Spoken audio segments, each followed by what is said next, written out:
pre-meeting for the solar eclipse tour that's coming up next month. I'm Regina Cross, and I direct our alumni travel program, and I'm pleased to be here and to be able to offer a trip just such as this. First, I want to introduce to you the organizer of this trip or this tour, Dr. Doug Duncan. He is an astronomer at the University of Colorado and former director of the Fisk Planetarium. In 2001, he received the prestigious Richard Edmonds Award presented to the outstanding astronomy teacher in the United States.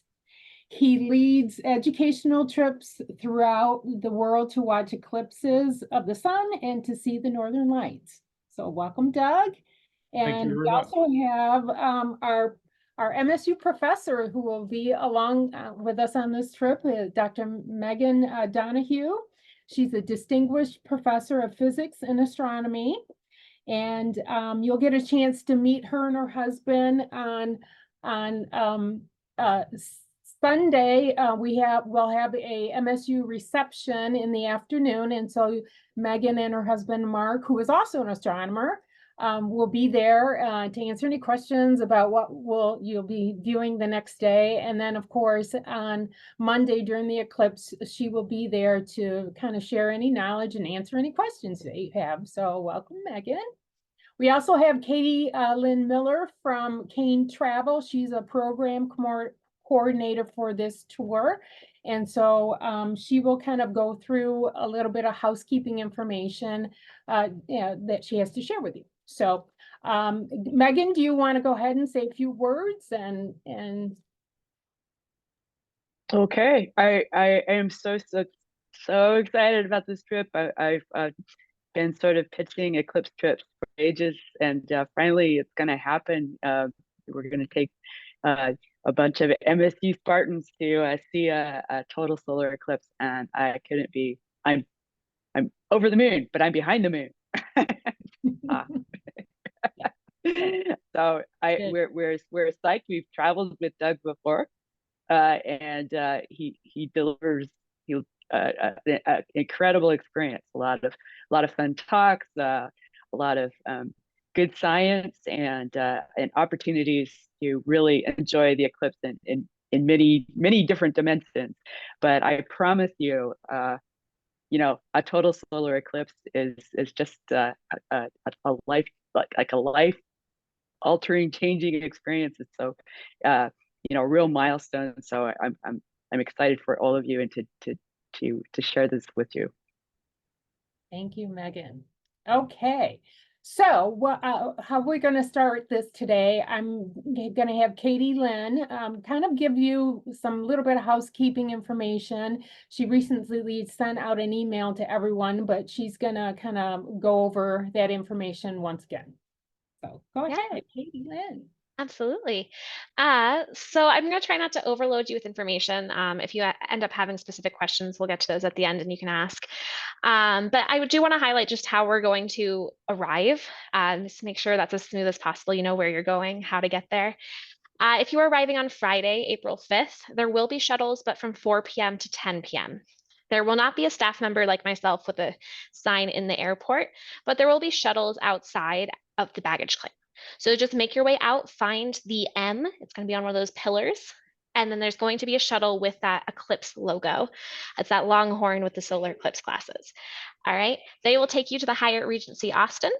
And then some of you may have a night reservation that you made through me there, or you could be continuing on to a different nearby hotel.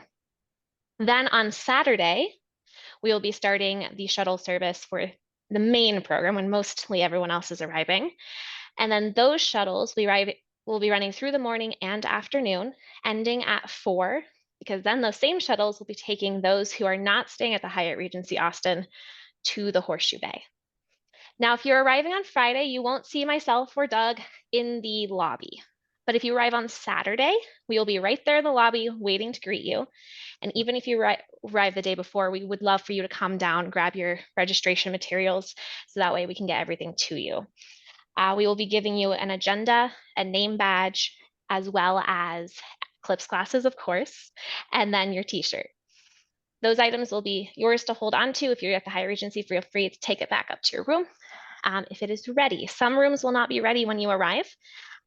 Most rooms will be ready after 4 p.m., at which point you'll come back to our registration desk and we'll have them waiting for you. That's really the arrival. It should be pretty smooth and easy. If you have any questions, you can let me know. Otherwise, we're going to have a lot of fun. Meals are going to be included from beginning to end, starting with lunch on Saturday and ending with breakfast on Tuesday. And yeah, Regina, is there any important things that you wanted me to go over? That's pretty much it. That you mentioned where the hospitality desk will be in the Right in the lobby, correct? Right as you walk in through those doors. Yes, and then all meals will be buffets. That's correct. Correct. Okay. All right. So I wasn't sure it was 100% clear. So let me just reiterate, the registration desk is going to be there all on Saturday. So if you're one of the people who decided to come early a day, we won't be there on Friday. You'll get your stuff from us on Saturday. You, of course, check into the Hyatt if you're staying there and get your room keys and whatnot. But all of our registration stuff for you, that's being handed out Saturday. Wonderful. Okay, Doug, I would love for you to kind of give a preview of what activities are going to take place. Sure. Well, my trips are usually known for wonderful speakers. And I'm fortunate in having had a long career with a lot of presentation of astronomy to people in planetariums and on public radio and sometimes on TV and things. So I always invite astronomers who are not only interesting, but friendly. And Megan and her husband, Mark, are perfect examples of that. And I think it's useful and nice for all of you to know that in addition to the formal talks that you'll hear Saturday afternoon and Sunday morning and Sunday afternoon, all the speakers that I've invited are very friendly people, and they love to talk with you informally. So, you know, if you or your grandkids or anybody in your party has always wanted to know something about extrasolar planets, well, Dr. Chris Impey has written a book on that recently, and he's a great guy, I can tell you. I've shared a tent with him. He's friendly, and he'll talk with you informally, as will all of the speakers. So they'll all have a ribbon, and you know, you shouldn't feel shy at all. Emily Levesque has just pretty recently published a wonderful book, very, very entertaining, really, called The Last Stargazers. And I don't know how much you know about astronomy today and in the past. For many, many years in Megan and my career, if you were going to observe at a telescope, you went there. You might go to Arizona or Hawaii or Chile or even some more remote place. Nowadays, for better or for worse, you go into a little room with the internet and you do almost everything from home. So Emily went out and collected the most interesting stories of things that have happened on various mountaintops all over the world. And that's called The Last Stargazers. And so, you know, she's a very friendly person. If you have watched the videos that I have mentioned occasionally called Science Through Shadows, if you Google that, she's the star, I think, of the total eclipse video, because 2017 was the first time she saw a total eclipse. And she was so excited at the end of it. And we captured that on video, and you will be so excited. At any rate, my big message is, besides the talks, anybody who's got a ribbon, you know, that says speaker, do feel quite free to say hello, ask them some questions. You know, this is your chance. Okay. Wonderful. Can you give a review, kind of a play-by-play of what's going to happen on the actual eclipse day from the morning until? Yes. So all three meals for everyone, whether you're staying at Horseshoe Bay or the Hyatt, will be at the Horseshoe Bay on Monday, eclipse day. And that's because, well, maybe I should say, you know, the reason for having two hotels, Horseshoe Bay is the only large hotel in all of Texas that's dead center to the eclipse. so that there's over 4 minutes of the glorious total eclipse. But Horseshoe Bay wasn't big enough and didn't have a room big enough for our great speakers. And so that's why 3 years ago, when I reserved all the hotel rooms, I put half at the Hyatt and half at Horseshoe Bay. So in the morning of the eclipse, the Hyatt people need to go up to Horseshoe Bay on the buses. In order to do the best we can with the traffic, which is always extra heavy on eclipse day, of course, we're going to be leaving very early in the morning from the Hyatt. So instead of having breakfast at the Hyatt people will actually also have breakfast up at Horseshoe Bay. And Horseshoe Bay is quite a delightful place.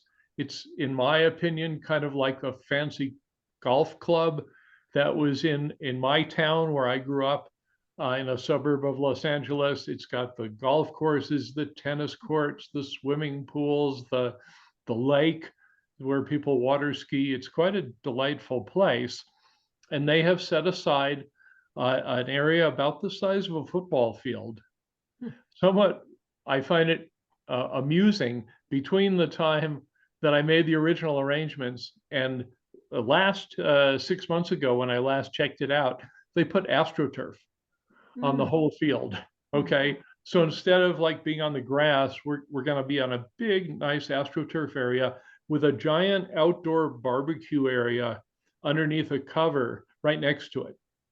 So we'll get on the buses early. There still will be traffic. I've allowed plenty of time to go from Austin up to Horseshoe Bay. And then when you get there, you'll meet, lots of people already there, and we'll have breakfast there. And then in the late morning is when the partial eclipse starts.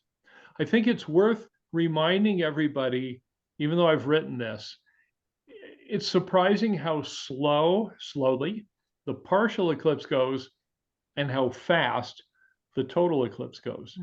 So I don't know anybody who stares all the time for an hour and 15 minutes of the partial eclipse. Yeah. You look for a while, then you go get a lemonade, and you come back and you look and oh more. Okay, good. And then you do something. And then probably the last half hour, and I can tell from some of the reactions that for some of you, you've seen the total eclipse before. Then you're out all of that time. Something you may not realize, so I just want to emphasize that the sun is going to be very high in the sky. It's not quite straight overhead, but it's closer to overhead. And so you're going to be doing a lot of really craning your neck. I don't think it would be a bad idea if I just might bring a little pillow with me. A travel pillow would be perfect. I just will stretch out, and then it'll be very, very comfortable to look up. We've got lots of space. So that's something you just might consider. And I'll remind you, can't say it too often, I live in Colorado, and a lot of us get skin cancers from the sun. So, if you're from Florida, if you're from Colorado, sunscreen is a good thing. So I definitely would pack sunscreen for the time that you're going to be outside. And, even not on eclipse day, but on Saturday and Sunday, we're going to have this wonderful science van in front of the Hyatt Hotel. Yeah. And they have telescopes. I'm going to bring about 4 telescopes and set it up by the van. And so people can see sunspots and the sun and prominences around the sun, all of that. But you're still out in the sun. So, a hat and some sunscreen are also good things to bring. Are there any other suggestions of things you should bring? I've suggested in a letter or more than one of the emails to bring a little pair of binoculars. And I was just chatting with Regina, and I told her that I've had the same pair of binoculars for 50 years. A nice pair of binoculars is so useful. I bird watch, I animal watch, and I eclipse watch only during totality. Now, for about $20, you can buy a little thing which is a filter that fits the size of any binoculars. And so I go to a website called Rainbow Symphony, and my binoculars have two little filters that fit over the front. And so during all the partial eclipse, I can see the sunspots. I'll look every, 5 or 10 minutes. Oh, it's getting better and better. And then maybe just 30 seconds before the total eclipse, I'll have these down and I'll take the filters off. And then when the total eclipse starts, I'm not using these. I'm looking around. I'm seeing all the people going crazy. I'm looking to see there's Venus just to the right and below the sun. And then in the middle of those 4 minutes, maybe for a minute or two, I look at the beautiful, beautiful corona and prominences that you see on the sun. So it's certainly not required. It looks awesome to just your eyes. But if you have a pair of binoculars, I would definitely bring them and use them, like I say. What is the name of that website? Rainbow Symphony. One word? Yes. And they have nice little filters. They're made of the same material as the eclipse glasses that you'll have, but they're in a round cylinder that just slips over the end of your binoculars. So you measure how big your binoculars are, how many millimeters, and they have 3 or 4 different sizes. There's also a company that has one that you kind of put together. I don't know if you can see this.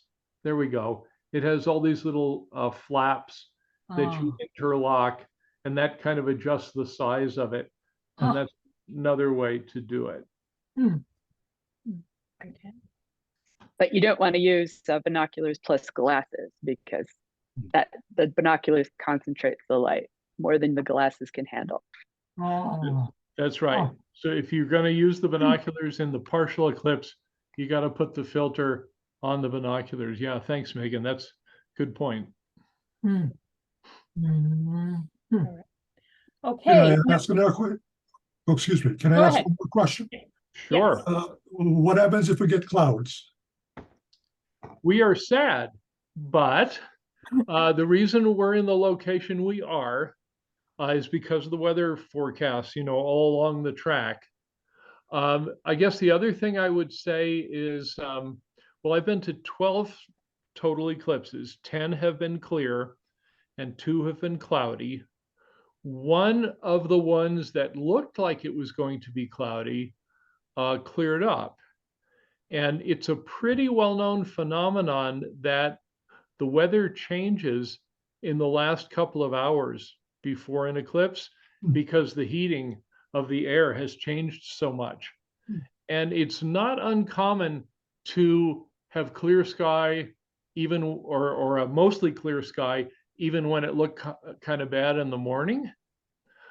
Having said that, it isn't guaranteed. 2 times out of 12, I've been clouded out. And I'm afraid with a big group and with the roads in that part of Texas, it's really not feasible to try and move the group. So I think, we've done our planning and we cross our fingers and we accept the weather. Yeah. That's what I saw. Good. Now, during that day at the viewing site, there will be areas or tents for water. Is that correct? In fact, there'll be several, we call them resting rooms, just inside the building with, cold water, places to sit.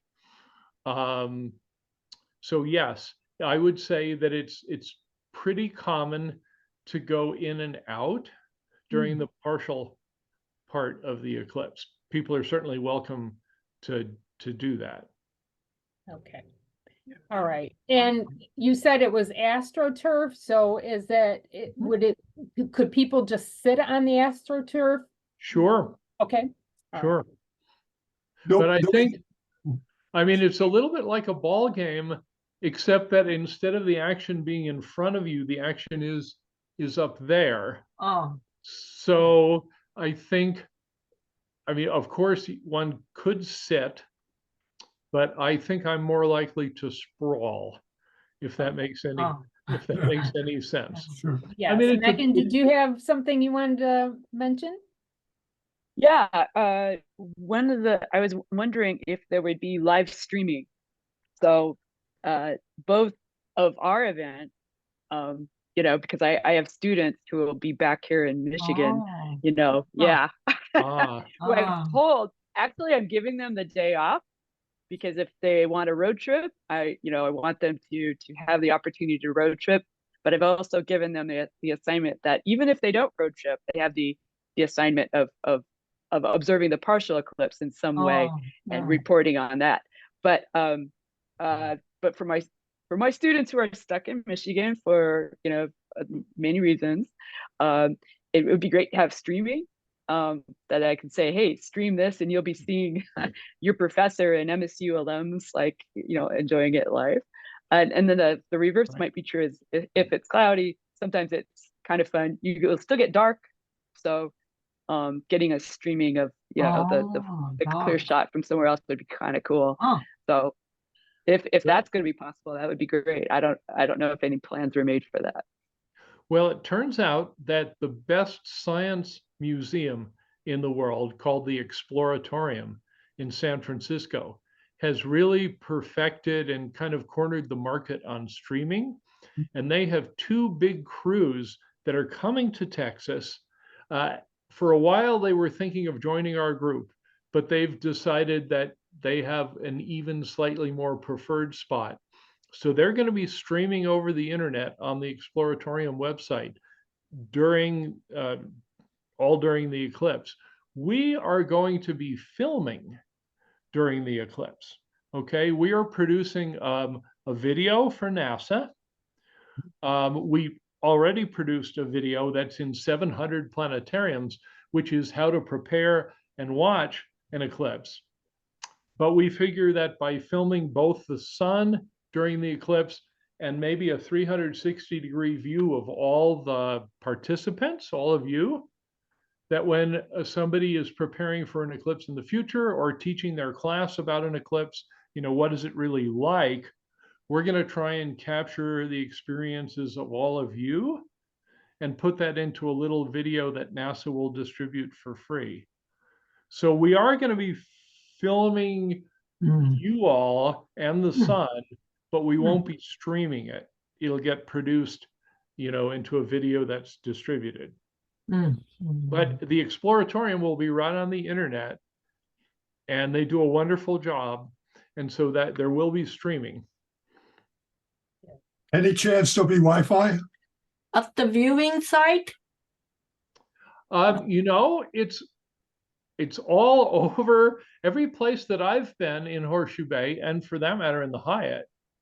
I've been able to pick up the internet. That's a good point, though.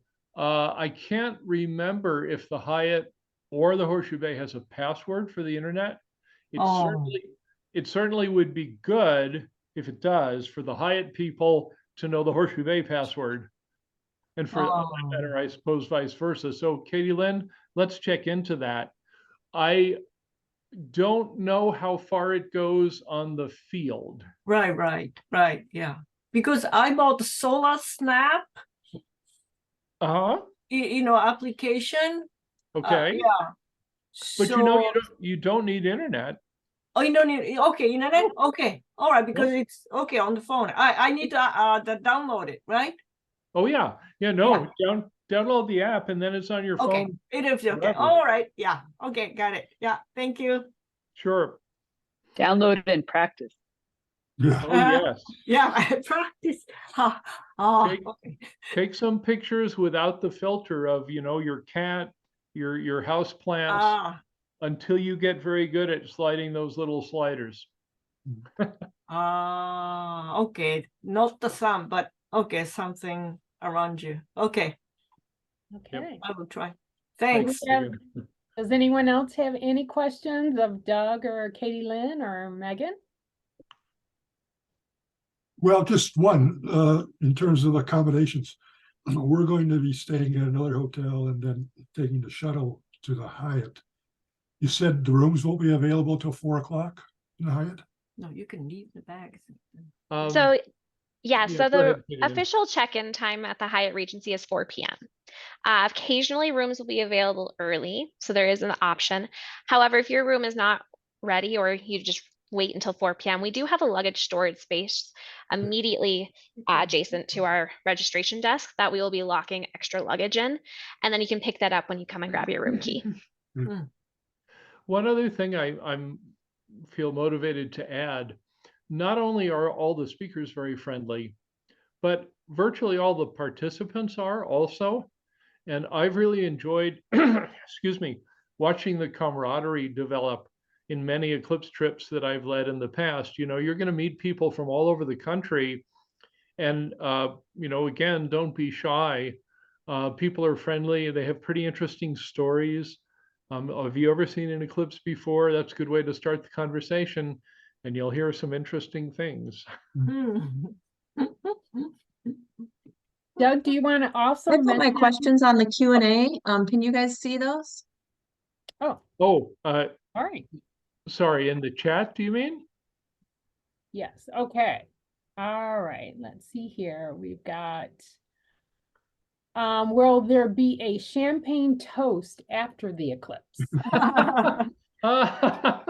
You know what? That is not something I thought of or planned. It is Horseshoe Bay, and I've seen a lot of golfers hanging out at the bar and toasting something or other that they'd done. So I am pretty sure that champagne is available. It has not been pre-ordered, I'm afraid. Okay, another question. Will there be shade near the area we're watching the eclipse? So you would need to walk to that. But, you know, again, it's probably not too different from a stadium.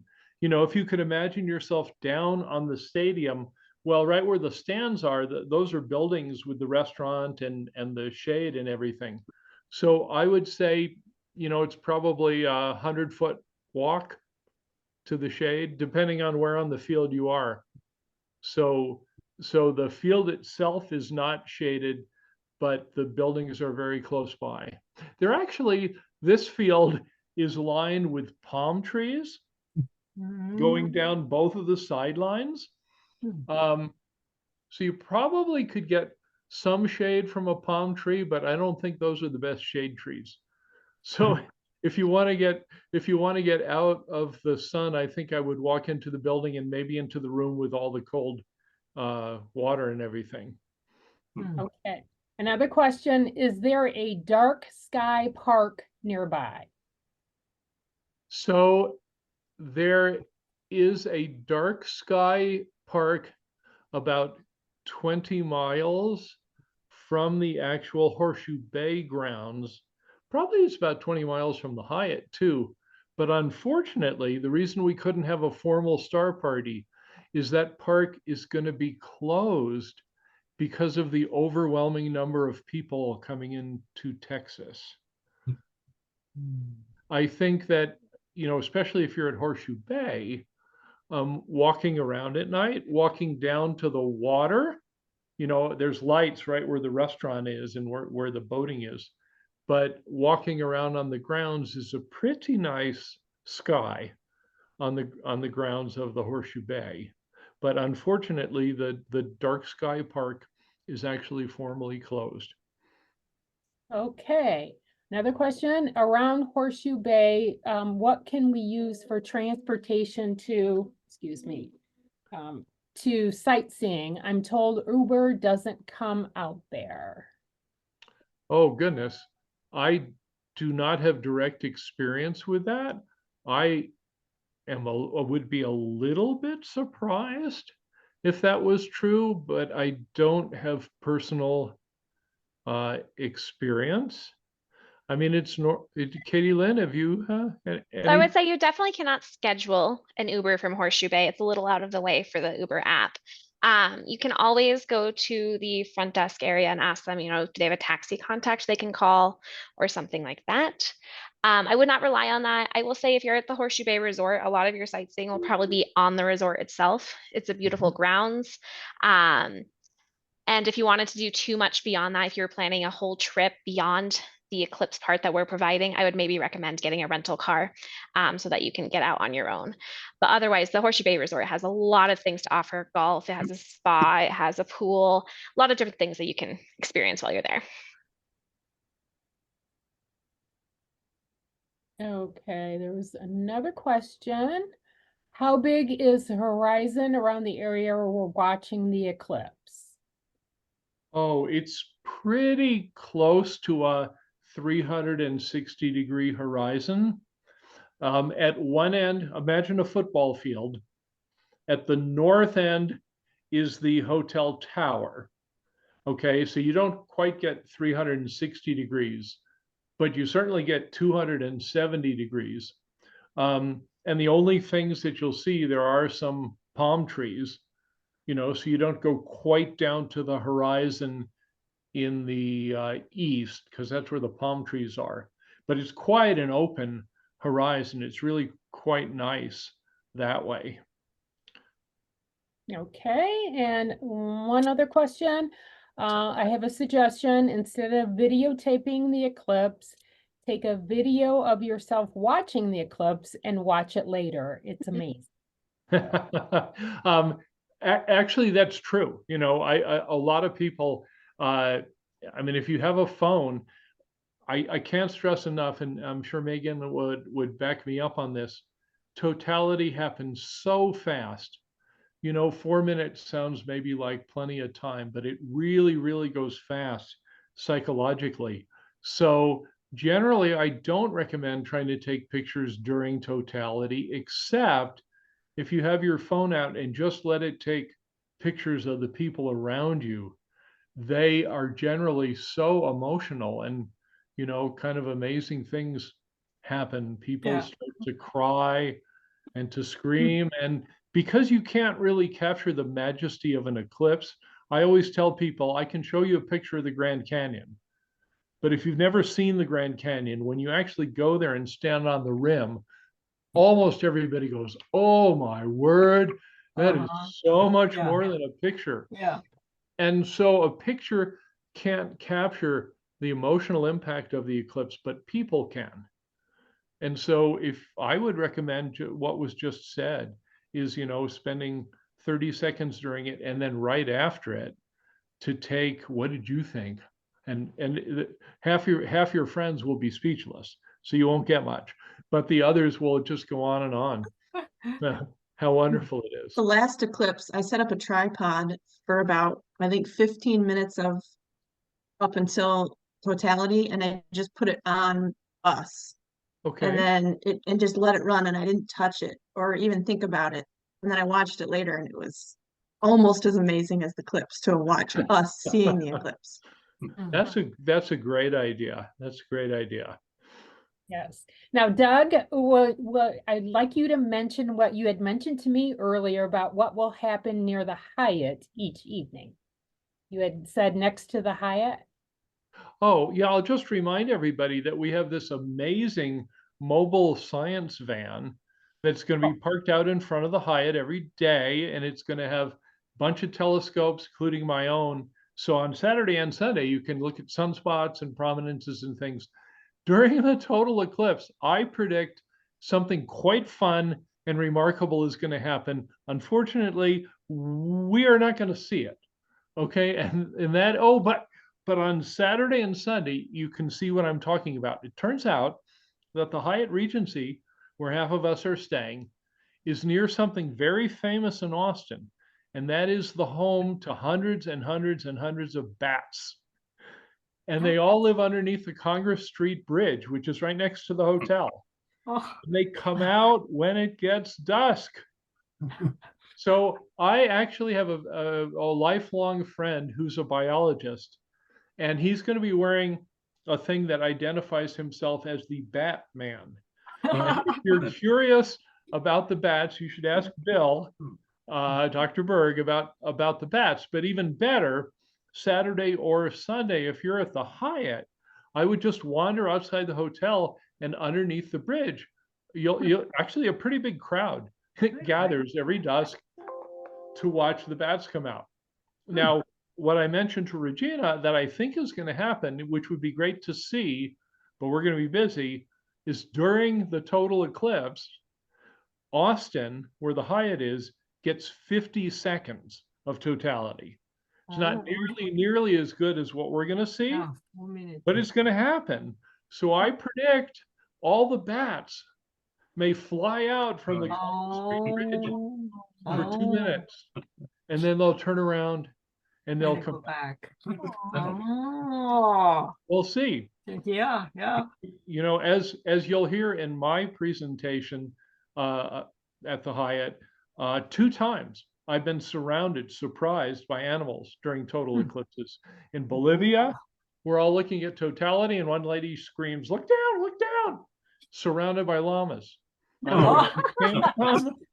were there, and when totality was over, they got in a line and they went back to the Andes. And in 1999, was it? In the Galapagos, I was on a small ship, and 5 minutes before totality, 15 whales and dolphins came to the surface. They're jumping out of the water, swimming around. They watched totality. 5 minutes later, they all swam away. Thomas Edison, back in the mid 1800s, came all the way to Colorado, where we are, and Wyoming, in order to observe a total eclipse. And he had one of the first infrared detectors ever that Edison had made himself, and he wanted to try and measure the heat from the sun and see it going away during the eclipse. So he set up, but it was windy. That's a problem here in Colorado. It can be very windy. So he thought, okay, I got a good idea. Here's a chicken coop. And there was a chicken coop with walls, but open at the top. And he set up inside it. You know what happened during totality? All the chickens came home to roost and interfered with Thomas Edison seeing the eclipse. I do not expect chickens at Horseshoe Bay. I don't even really expect longhorns, but I do expect the bats to put on a show. All right. Do we have any other questions at all? Yeah, hi. I was wondering if Katie Lynn could maybe go over what those of us who will be at the Horseshoe Bay will go, through how we schedule coming back and forth to the Hyatt. Going back and forth, it's not something you're gonna have to schedule. It's gonna be always, it'll be scheduled at the time on the agenda. So the agenda that you received with the previous mailings, it's on there when they'll be departing the Horseshoe Bay and departing the Hyatt Regency. Those shuttles you do not have to schedule with me. The only shuttles are if you're staying at the Horseshoe Bay and going back to the airport on Tuesday. I would love to have your itinerary just so I can decide whether you should be on the 6:30 a.m., the 9:30 a.m., or the noon shuttle. That's really the only one that I need to schedule you into. Otherwise, that you are good to just jump on a shuttle if you see it. I will say, this is a good point too, if you are at the Horseshoe Bay and you will have one of those scheduled departure shuttles, we're planning to put a little sticker on the back of your name badge that says which shuttle you'll be on. Okay, great. Thank you. The shuttles, the food, and the eclipse viewing are all right next to each other at Horseshoe Bay. Some of the dinners at Horseshoe Bay for the Horseshoe Bay people only are a little ways away down right on the water. But all the eclipse viewing and the buses and the food on eclipse day, that's all together at Horseshoe Bay. It's pretty convenient. All right. Any other questions? All right. So Katie Lynn, will you be communicating with people before departure? So for departures, you will know your shuttle time that will be on your badge. For anyone on the Hyatt Regency, again, it's running from, 6:30 a.m. to noon. So jump on any of those shuttles. It'll take you to the airport, which is nice and convenient, about a 15-minute drive. And those will be looping for that entire time. We will be staff, I'll have myself and then my coworker, Wes, he will also be there. We will be at the event the entire time, and we will always have what we call a hospitality desk. And that's where you can always plan to find us. On the first day, it'll be in the lobby. The second day, you'll likely be in front of the ballroom where all the speaker sessions are going to be happening. And if you ever have a question, just come find one of us at that table and we'll be able to answer it. Okay. Will you be sending out any more communication, email communication at all prior to departure, or? And I expect we'll be sending out that arrival communication a few more times just to make sure that is very well known, make it as easy as possible. As things come up, we will absolutely keep you updated. But I think really that arrival is what you'll plan to see in the future. Is there a phone number when we arrive at the airport that we can call if for some reason we get lost or we're delayed and there's no one there anymore? There's absolutely a phone number. So at the end of every single email is my contact information. That number will work when I'm in Austin. It's my work cell phone. So go ahead and call that number and I'll be able to help you out. Thank you. All right, good. Any other questions? I have a fun fact. The flight back from Austin to Detroit is the flight on the previous day, on the day of the eclipse, that Delta identified as their special flight to try to fly along the flight path. Oh, wow. So there's a special, Detroit, Michigan, Austin connection there. That particular flight was chosen to be where they're going to try to fly, be under the path of totality for a little longer, maybe for a little longer than 4 minutes, right? Megan, I read that too. What I wondered was which side of the plane gets the view. I know. Right. Well, I mean, this is a problem because, right, if everybody rushes to one side, that would be a bad thing. So you probably have to kind of do share I don't know, space, the window space. somehow. Yeah, I Because you think they tilt up one sold way out, and tilt up haven't the they? other. Yeah, from what I haven't heard. sold out. Yeah, so Yeah, some civility on the plane will be probably recommended. So I just want to mention a couple of things. I did mention before that we will be having a alumni reception on Sunday the 7th. And it's in the Hill Country Ballroom from 4 to 4:45. Megan and her husband will be there. I will be there as well. And so if you're around, I'm not sure if you're at the Horseshoe Bay, you'll be able to make that, but Oh, if yes, you are, everyone. yes, you're Everyone can welcome to make it. come. And and so you have an opportunity to interact a little bit more with Megan and others on the trip. And also too, we're thinking that it would be good during Eclipse Day on the field if we meet on the south area, all of us, the Michigan State, and I will share this information with you in a pre-departure letter that will be coming to you along with your travel gifts that you selected. But we'll mention that again, that will be in the south area, so that you have an opportunity to ask questions of Megan, share this experience with your other alums, and have a real good time. So That's making it even more like a ball game. There's the Michigan State side and the We other.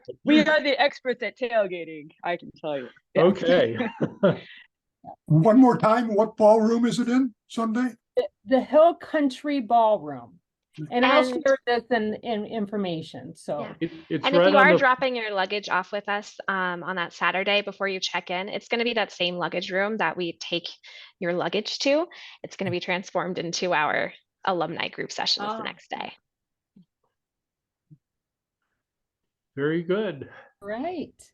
Well, if you have any other questions, feel free to reach out to me, and I can share those or get the answers for you from either Doug or Katie Lynn. And I'm just looking forward to this opportunity, this chance, this fun with all of you. And so I wish you well, and see you in a couple weeks. Thank See you. in Texas. Thank you. Thanks so Thank much, you. Doug and Katie Lynn and Megan. Thank you. Thank you, everyone. All right. Bye. Bye-bye.